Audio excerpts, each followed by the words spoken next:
Did you know that there are mummies in America? I did not know that. Apparently, in Colorado, there are several mummies that have been discovered, but the Smithsonian, I don't know if this is true or not, it's a TikTok that I saw, but the Smithsonian was taking the mummies from Colorado and shipping them over across seas to be discovered somewhere else. Interesting. Well, thanks for tuning in. Back on another episode of the No Fire Podcast. We're on episode 14 today, coming at you every Thursday. Video format on YouTube, audio format on Spotify. Check us out on Instagram and TikTok, where we post our clips, our controversial clips. Mm-hmm. Yeah. I replied to a YouTube comment for the first time yesterday, and I could tell that if we got any traction at all, that's going to be a problem for me, and I need to just not even look at the comments. Yeah, I told you not to. Because it affects me way more than I want it to. Well, that's why I don't look at them. I just feel like I'm not somebody who comments on like social media stuff, and I take in a lot of content, like YouTube content mostly, and not short form stuff, mostly like long form stuff, like videos that are 20 minutes long or podcasts that are hour long, whatever the case is. And I never leave a comment. Even if I feel like I disagree with something really, really bad, I never leave a comment. I just never feel the urge to. You're just not that type of person. Yeah, and there are a lot of people out there that apparently feel the urge to make their voice heard. Yeah. And I guess like making a video in a way is to make it feel like your voice is being heard. So maybe I'm doing that in a different manner. I suppose. But I'm just not confrontational. No. This podcast is for my opinions. And if you don't agree with my opinions, that's totally fine. And I'm okay with disagreeing. But they said that I was wrong and hurtful. Yeah. And it's hard for me to like compartmentalize those things and not take things to heart. But I felt like my reply was, valid, but not rude. No, I don't think it was rude. I was like, I'm happy for you, but this is the way that I feel, and this is why the clip is the way that it is. And I think that should be okay. It should be okay that you have your opinion and I have my opinion. Yeah, you don't have to call you hurtful and wrong. Yeah, if you don't agree with the video, then keep swiping. Mm-hmm. There's no reason to leave me a paragraph on why I'm wrong. It was an opinion-based thing. It's not like I was spouting facts about things. It was something that I had feelings towards. So The whole podcast is opinion-based. and I said that. I mentioned that part. But yeah, off of that, onto a lighter note. I was once again searching for topics for the relationship corner, and I came across this couples counselor. He does like couples therapy, and he has all sorts of short form content on TikTok, and I was scrolling through his page looking at a bunch of different stuff, and he has a lot of good stuff on there that I feel like we could pull from and talk about and give our opinions on. But I wrote one thing down, so I'll go ahead and go through each one, and we can kind of just give our opinions and spout some nonsense for a moment. So the guy's name on TikTok is Therapy Jeff, if anybody wants to check him out. I didn't come up with this stuff. This is something that he was talking about in one of his videos. But I'll cut that part out, so when I post the clip, it looks like, I am a marriage counselor, a couples counselor. So these are toxic things that you shouldn't do to your partner. So we'll go over the first one. We'll kind of talk about it a little bit, say maybe if we've experienced it, how we would feel about our partner treating us this way, and so on. Okay. So the first thing is to give your partner the silent treatment. So it says, obviously this is things like not to do. Nobody's perfect, but how do you feel about that? I feel like it's kind of my like go-to when I'm upset, mostly because when I get upset, I need a second to like calm myself down or like to like evaluate it because in the past I wasn't that way and I just reacted without like thinking about how I was reacting. Yeah. And I feel like now I'm silent until I figure out what I need to say or how I like actually feel. Yeah. I do that at work too. Like I'm guilty of that at work, but it's I'm still processing. I'm figuring out how I feel right now, and I don't want to spew something onto someone else until I figure it out. So it's not really intentionally being like spiteful and giving somebody the silent treatment. It's more like taking the time to like reflect on whatever the situation is, right, and come up with a reasonable way to communicate your feelings. Yes. I feel like that's valid.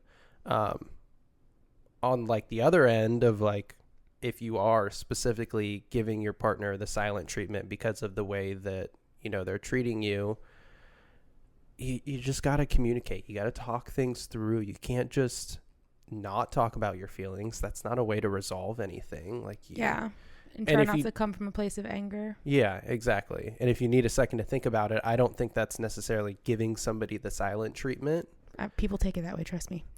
I know. I take it that way sometimes. I know. But it's just, it literally could be something like, something small that just like, I don't know, like cause like a domino effect in my head or something. And like in that moment, I can't explain it without like, you know, I talk with my hands a lot. I'm very like, I don't know what the word. Expressive. Yeah, I'm very expressive. I don't have a poker face for the life of me. Like it's all over my face when I literally lost my thought in the middle of it.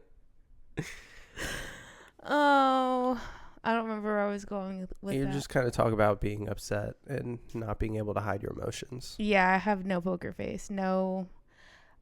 But in my defense, I think that's how I go through things, is by being quiet until I figure it out. Yeah. Because, well, maybe that'll change. Maybe. I don't think it should change for me, because I say what comes to my brain first, and that's not always, you know what I mean, like the best response, and it sometimes can make situations worse. Yeah. A lot of times. I feel that. Yeah.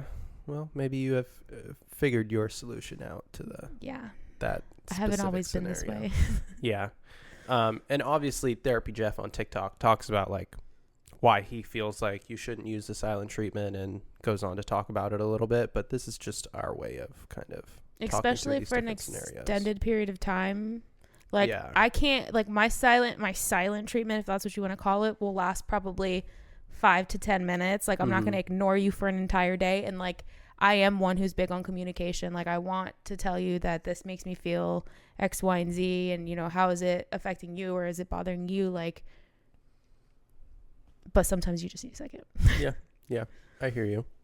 I think that's valid though. Yeah. Sometimes you need a second to kind of process things, think your thoughts out, and come up with a good way to communicate things. I can agree with that. Yeah. So don't give me silent treatment for 24 hours, okay? I mean, yeah, I'd never give you the silent treatment. Nah. So, okay. So next thing is to tell them why their ex is better than them. Neither of us do this, but. Yeah, why would you even do that? If your ex is so much better, why are you with the person you're with now? I think that sometimes it probably doesn't come from it's probably them being annoyed with something that you're doing, and they're trying to relay that as communication, but they're doing it in the totally wrong way. Yeah. Like, well, my ex used to do this. It's like, okay, well, that's not a good way to say that. Absolutely not. That person's going to get defensive now, and then it's probably going to cause a bigger issue than it already was. And moments like that would be where I would want to think, but I probably would act out. Yeah. Yeah, I definitely think that we can both agree that that is just messed up, kind of childish, and it's you need to reevaluate the way that you're communicating things. Yeah. That is not a good way of communication, and that's not going to make anybody happy in this scenario. It's hurtful. It is hurtful. I agree with that. All right, we can run over to the next thing. So the third thing is, I feel like, even more childish. But sometimes, let me just read it first. Teasing them or putting them down on a regular basis. Okay. So I feel like I do this with my friends sometimes, not intentionally, but, you know, kind of like poking fun at them or maybe unintentionally pointing out their insecurities or something. And I don't know if that's kind of like a defense mechanism from them doing the same thing or whatever the case is, or maybe that's just how we joke around and like communicate. But yeah, if you're doing that with your partner, I could see how that would bring out some insecurities and probably not be a good way to communicate either. Like, teasing them is probably okay sometimes, but not all the time. Yeah. Not if you're doing it on a regular basis. It's not okay. Make them insecure. Yeah, I agree. And then it's going to come across as like your form of communication on how you want them to change. And it's just going to come across hurtful every time you're communicating something if you're doing it in that way. Yeah, that's true. Constantly putting them down and teasing them is not the right way to go about things. I agree. And that's a fact, not opinion. On to the fourth thing. This is the last one. So, using words like always and never in the sense that you're saying you're always like this or you never do that. So kind of speaking in those absolutes that some like if you said you never do the dishes or you never help me with the chores around the house or you always leave dishes in the sink or something along those lines, speaking in those absolutes isn't the right way to go about communicating that to your partner, because then they're going to get defensive and feel hurt in that scenario with a lot of the other things on this list. And obviously those specific like sayings aren't the right way to communicate things. It's like, hey, I want to talk to you about, I feel like I'm doing the dishes really often and I'm feeling really burnt out. And I was just hoping that maybe you could do them a little bit more often, you know, or we could set up some type of schedule or something.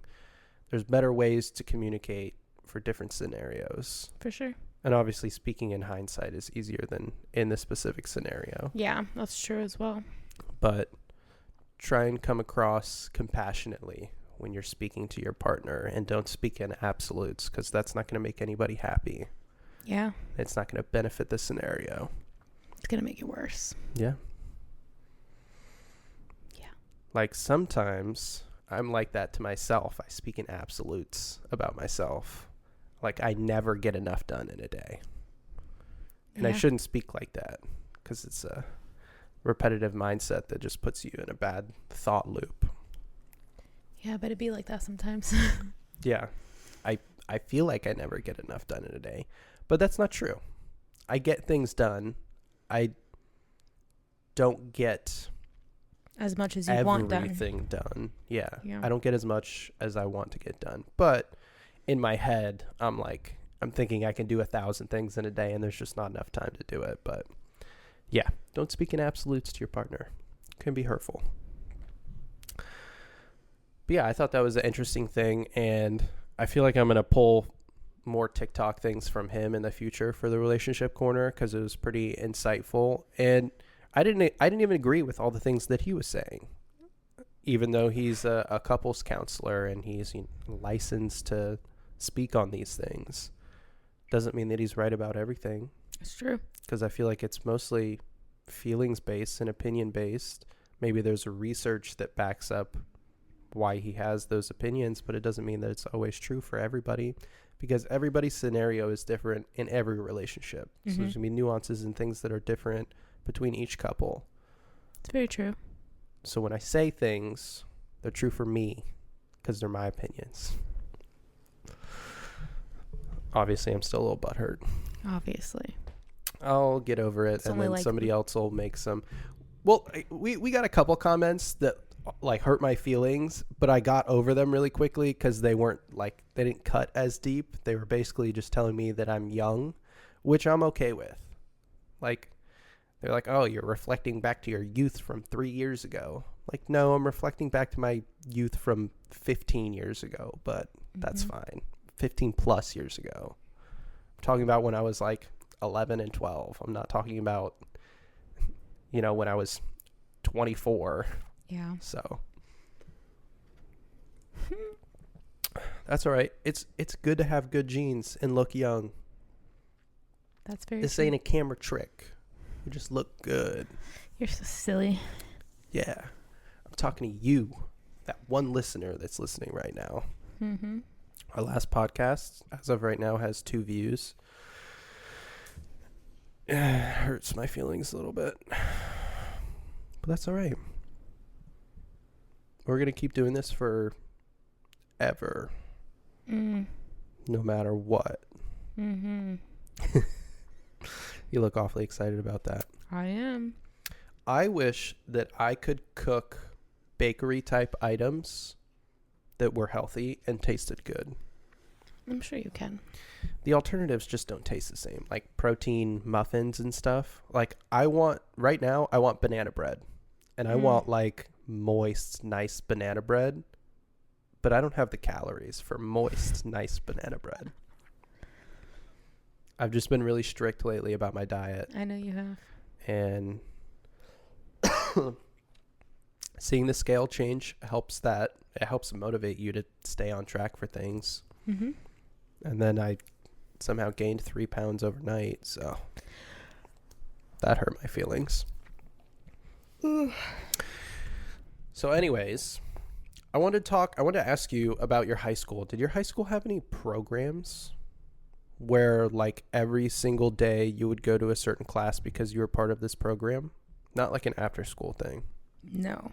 So at my high school, it was kind of like a magnet program. I don't know if that's specifically what they called it, but we had a program for band. It was called like the conservator program, not conservation. I think conservator. So we had the band program, and then we had the culinary program, which I was in. Mm-hmm. And then we had one other program, and I the don't vet know tech. what. Vet tech program. Mm-hmm. Which was, I feel like that was pretty cool for a high school. I probably would have done that if I was in high school. So I mean, if I was in high school, but you know what I mean? If I went to that high school. You could have. I had to apply. I wasn't zoned to go there. Oh, I didn't know. My Yeah. parents. Yeah. Well, anyways. We went to what was close. Well, my brother was in the program, so it was easier for me to get into it, like knowing.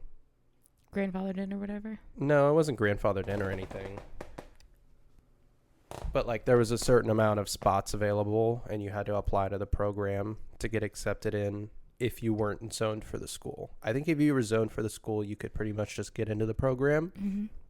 The band was huge at Tarpon. Interesting. And they were always really, really good. They always went to the Macy's Day Parade. They had a color guard that would perform at like specific events. The band would go perform at specific events. Mm-hmm. And there were like tournament style things that they would do where the band would perform and they'd get graded. Mm-hmm. And they would always end up like number 1 every time they would go anywhere. That's cool. Yeah. But they trained like the football team trained. I'm sure. They're just to go to the Macy Day Parade. Yeah. Yes. They were really good. And they're still really good too. The culinary program was really good too. That we had like a state-of-the-art facility. That's cool. And like top of the line restaurant type equipment, like stoves and ovens and all sorts of like mixing equipment for baking, and we just had everything. We have this huge walk-in fridge and freezer. It was the coolest thing ever. It was. You think JORTC counts, whatever that was? I mean, we had it at our school, but it wasn't like one of like the programs. So my schedule changed every day in high school, but for 2 periods, when we had a 7-period like schedule, 2 of my periods every single day and blocked together was for culinary. So an hour and a half, regardless of how the schedule was set up, I did culinary every year, every semester. That's cool. It's really cool. We had like chef coat, non-slip shoes, chef pants. You just put it over your clothes. You'd have a little locker that you'd have. And then we would do something different every day, whether it was learning about different recipes or different types of food or cooking them, baking something, learning about service skills. It was very informative. I learned a lot of stuff and I forgot 99% of it. But I mean, it taught me that I didn't want to work in a kitchen for the rest of my life. Yeah, that's fair. Because they work way too hard and they don't make enough money, and it is hot as hell in the kitchen 24/7. Yeah, no thank you. Yeah. I'm crabby in the heat. Yeah. And I know there was programs at other schools around us, but I feel like we had 3 programs. I know the IB program at the Palm Harbor University was a thing, and that was for doing something in the medical field. Mm-hmm. Yeah, if Clearwater had something, I wasn't aware of it. But yeah, I feel like they should have that in all schools. High schools. And it was funded by like the parents of the kids who are in the programs. Interesting. And like fundraising type stuff. You would do fundraisers, and like you would have to pay a certain amount to be in the program. It was like called like the Boosters Club. Cool. And it was expensive, but not like crazy expensive. Obviously, you'd had to pay for like your chef coat and pants and shoes and everything. But then I want to say it was like a few $100s for the entire year. That's not bad. Yeah, it wasn't anything crazy because we would fundraise the rest of it. But yeah, if they could have programs like that in every school, have like mechanic style stuff where you do like free oil changes for the public and like give people actual skills that they can carry on into life with them. That's not fucking geometry and the fucking Pythagorean theorem and shit. So I got home from work one day and you were already at work. So it's just the dogs home. I got home, I made something to eat, and I drank some pre-workout, got ready to go work out. At this point, we have some workout equipment in the garage, so the plan is to go in the garage and work out. It's December time, and it's probably around 7:30, something like that. Sounds about right. It's getting later in the night, and it's starting to get dark outside, and we have one of those projector lights on the garage that's kind of like floating back and forth, a Christmas time decoration type thing. Yes. And it says "Let It Snow" on there. That'll come into play later. So I drink my pre-workout and I go in the garage, and as soon as I shut the door to walk into the garage, somebody is banging on the outside of the garage door. Just bam, bam, bam. Obviously, I'm startled. I'm already like a timid person, so I'm like frozen. And in my head, I'm thinking, like, is somebody like watching me? Did they watch me walk through the house? Did they hear me go into the garage?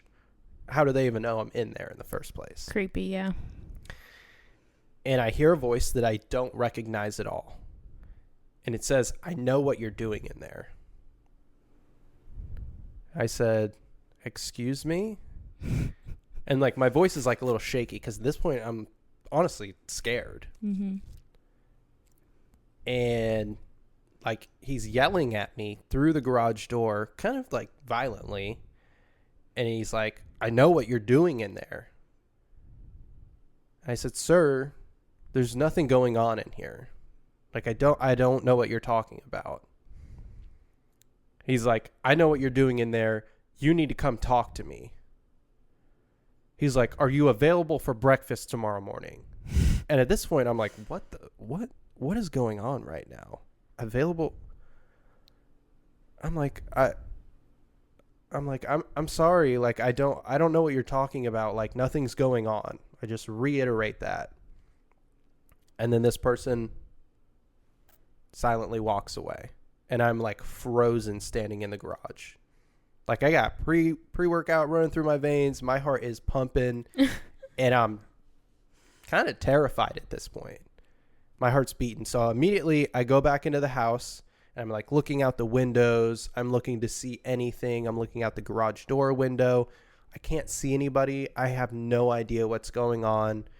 And all these different thoughts are going through my head. Like, I need to go outside and like talk to this person. Like, is one of the neighbors mad at me? Did I do something to upset somebody? Like, I don't know what happened. I don't know what's going on. And I don't really know what to do. Yeah. And I'm like, well, I can't just go out there and confront this person because I don't want to die. I don't want to get beat up. Yeah, you don't know who's there. You can't see. So I'm like looking around the house for something that I can conceal because, like, what if it's the neighbor and he's upset and I can alleviate the situation with just talking to this guy? We don't do anything, so it's not like I would think I would upset anybody anyways, but I felt like I needed something to protect myself. I eventually, like, I'm pacing through the house at this point. I don't know what to do. And what's weird to me is that when I came back inside, the dogs were just sleeping. Like, I'm thinking, am I imagining this? Like, am I actually going crazy right now?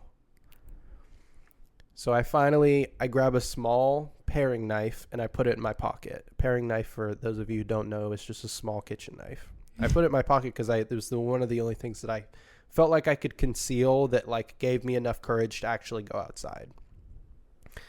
So finally, after pacing through the house for probably like 10 minutes and like looking out the windows, and I'm like, all right, I got to go outside and like investigate and see what's going on. So I go outside, I'm looking at the garage, I'm looking like around the side of the house, I'm looking anywhere to see if there's anybody walking around, if there's anybody outside, like anything. I finally get to the side of the house, and at this point, like, it's kind of dark outside. And I see two neighbors talking like 2 houses away. I'm like, okay, these people are definitely close enough that they had to just see that go down. 100%. Like, there's no way that they were outside talking and they didn't hear this guy screaming at me through my garage and banging on the door. So I'm not one to go and talk to neighbors. That is not me. Same. So I go over there, paring knife in my pocket and all, and I go, hey, I'm sorry to bother you guys, but did you see anybody like on the side of my house or anybody at the front like banging on my garage door? And they were like, oh, we saw somebody walking like over this way, like across the street. I'm like, okay, like what did he look like? And I explained the entire scenario and I like apologized to them. I'm like, all right, you guys have a good night. And I walk away. I got like a little information from these people. Like they saw somebody walking, but they didn't hear anybody like say anything.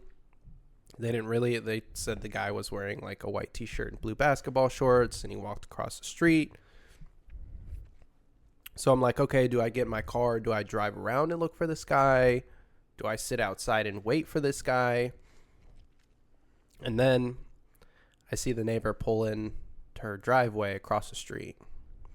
And I go up to her and I'm like, hey, do you happen to see anybody? Blah, blah, blah. And she's like, it's my son. He's high as shit right now. I'm so sorry. And I looked at her and I said, oh, thank God. And she like, her tears like started to well up in her eyes because obviously she was embarrassed about the situation and she was probably driving around to find him and she was probably mad at him. Yeah, I'm sure. And she was like, if he ever does anything like that again, call the cops. And I wanted to like explain that I like wasn't upset, that I felt like super relieved to know that somebody wasn't actually mad at me. Yeah. And that it was somebody that I actually knew, but obviously not in the right state of mind. But yeah, I thought I might have to stab somebody that day. Well, it wasn't our first incident with him. I came home to him being surrounded by cops. Do you remember that? Mm-hmm. Pointing their rifles at him in front of the house, and I was losing my ever-loving mind. Yeah. I didn't know what was happening. I called the neighbor and I was like, hey, I don't know what's going on. I just see a bunch of cops that have their guns out and they're walking in your backyard. She's like, I don't remember what she said. She told me it was her son. Mm-hmm. And that I don't know, they were handling it. So she was, I mean, not that she didn't seem concerned, but she like knew it was happening. Yeah. I'm assuming maybe he was trying to get into their house and they weren't home, but he literally was being arrested with a cigarette in his mouth with his hands behind his back, and he just looked like he had no care in the world. Yeah, I'm sure he was probably on something. Yeah. Yeah.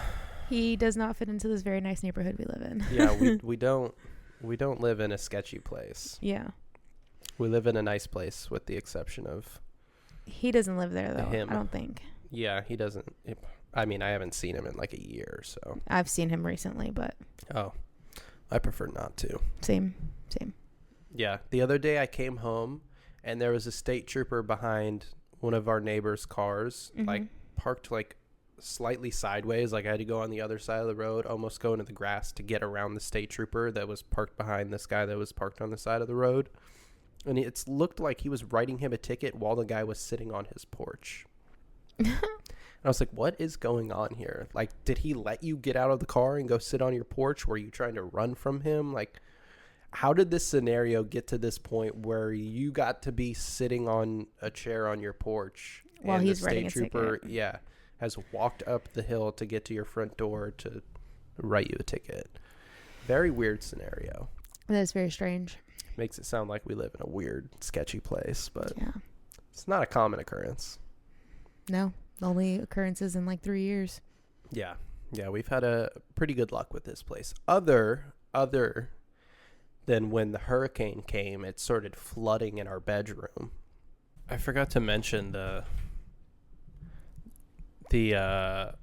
thing that we had on the garage, the let it snow thing. I thought, when I was running through all those thoughts in my mind, I thought maybe someone was thinking that we were dealing cocaine because it said let it snow. I don't know what else I could have thought that they would be doing, or that they would be thinking that we would be doing. I don't know. There were a lot of different thoughts running through my mind at that point, but anyways. Strange bird for sure. All right, so I have one last thing we can talk about. So, why do you think you shouldn't move in during the honeymoon phase? Well, because everything is so great in the beginning and you don't really know how it's going to be. First of all, I think moving in with anyone is a transition. It's not like easy to go cohabitate with people in general, but to cohabitate with someone that you're in a relationship with, especially, I feel like you should know them better before moving in with them. Obviously, people are going to do what they want to do. Yeah. But I think that it's foolish to move in on the honeymoon stage only because everything's great at that stage. That's why they call it the honeymoon stage. Mm-hmm. You don't really know what it's going to be like. How long does that honeymoon stage last? I don't know what the actual timeline is. I'd say the first couple months. Then life hits you. Yeah. Yeah, I mean, I don't completely disagree with you. Maybe you have like some blinders on in the beginning because you're just, everything's happy-go-lucky in this scenario, and you're thinking everything is great, and the red flags haven't come out yet for you to discover who your potential partner really is yet. Yeah. And you got to find out, maybe spend a couple nights with them before you decide that living with them is a good idea. I agree with that. Yeah, I think maybe the honeymoon phase, like time-wise, like how long is the honeymoon phase? I think that might be different for every relationship. I agree. Maybe it's a little bit longer.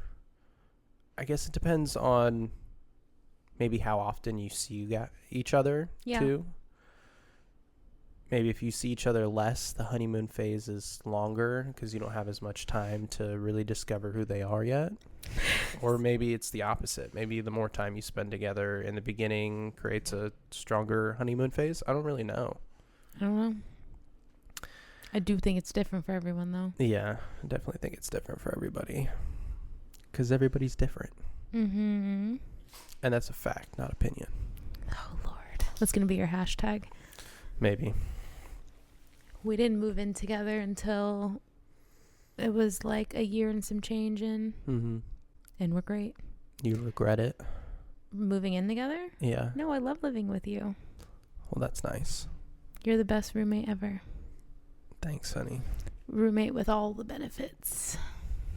I try to be beneficial. Honey, you are the best partner. You are very beneficial. Even when you don't mean to be. It's all intentional, honey. I'd say so. Well, not when I screw up. That's not intentional. You don't really screw up, though.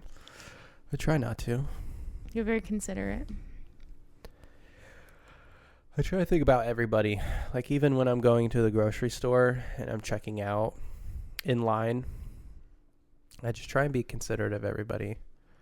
The other day when we were at Sam's Club, this guy kept cutting us off. I know, and I knew that was pissing you off. I was just progressively getting more and more angry. Uh-huh. Like, it's okay if you cut me off if you acknowledge it. Mm-hmm. Like, oh, sorry. But then he did it again. Or say, like, excuse me or something. Like, you're in front of us in line. It's okay for you to go to the next person that's available, but acknowledge it. Mm-hmm. If you don't acknowledge it, then you're just a douchebag. Agreed. And you think you're more important than everybody else, and you're not respecting other people's time. Sam's Club is always interesting. I had a girl checking me out at Publix the other day, mm-hmm. and she was talking to the bagger that was like at the aisle next to her.